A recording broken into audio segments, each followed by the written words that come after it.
Okay, we're going to just say, in terms of rates of change, we don't even care necessarily what omega and alpha mean at the time, right now, but we'll make an interpretation later, and you should already have a pretty good idea.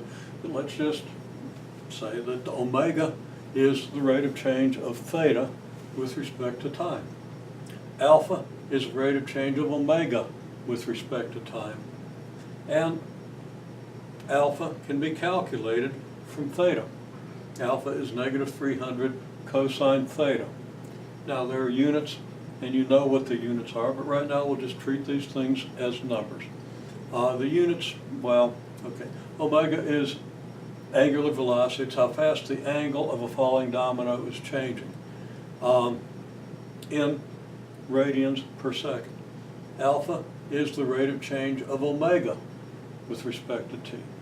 And that would be in radians per second per second. Okay. So when you calculate this, you're getting alpha in radians per second when theta is in radians. Okay? Now, that's the interpretation, but let's not worry about that. Let's think about the calculation scheme and what it means for something to be a rate of change with something else, with respect to something else. So we assume that theta is 1.2, omega is 0, at time t equals 0. You don't have to know that to do this, but of course it's good to know. That means theta is something less than 90 degrees, okay? At 1.2, it's going to be between 60 and 70 degrees. So we're tilted about like this, and we're going to release the domino and see how long it takes to fall. Okay, well, theta equals 1.2. That's how your domino is tilted. Omega is 0, meaning it's not moving. We're going to release from rest.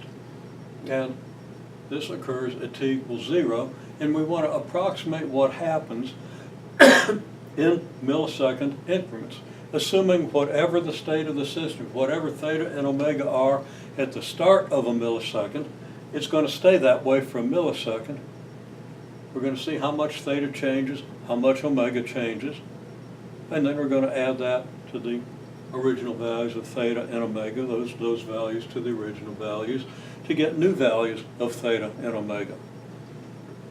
Now, the first thing that we have to do in order to understand what to do here is we have to interpret what it means for omega to be rate of change of theta with respect to t, and what it means for alpha to be the rate of change of omega with respect to t. Now it's good to know what omega means, what theta means, what t means, etc. But it's not absolutely necessary. We can write this out symbolically and then maybe think about what things mean. Okay? Omega is the rate of change of theta with respect to t. You can't just, especially when you're getting used to this whole idea of rate of change and all these things, you can't just dive in and start putting things into Excel and so forth, okay? You have to have written things out. And the first thing you have to write out when you see rate of change is you have to write out what that rate of change means.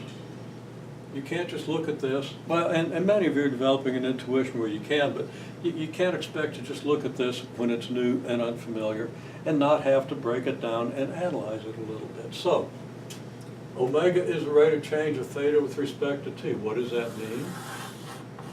Well, by the definition of rate of change, and let me point out that very few people in the class can recite the definition of rate of change. Okay? I gave the definition, and you should be able to recite it. You should be able to write it down. It should be locked into your brain. You should, by this point, have used it dozens of times and gone back to that definition. Okay? Now, that's not the way you're used to learning things. Okay? You're in an SOL-driven curriculum. You learn whatever tricks get you through the SOL, and there are very good reasons your schools have to do that. I mean, when I say they're very good reasons, your schools are really compelled to do that. They don't have a lot of choice. The SOL is a flawed test. Most tests, especially ones where you have a lot of multiple choice, are flawed, and that's unfortunate, but there's only so much money to go around. So I'm not going to make judgments, I'm just going to observe that if you want to do well in a rigorous curriculum, you're going to have to bring yourself a little higher than the aim of the SOL, which is pretty much lower than you ought to be aiming at. Okay. Doesn't mean you shouldn't do well in the SOL, doesn't mean that's not an accomplishment. Just means you want to do a little better than that. Okay, well,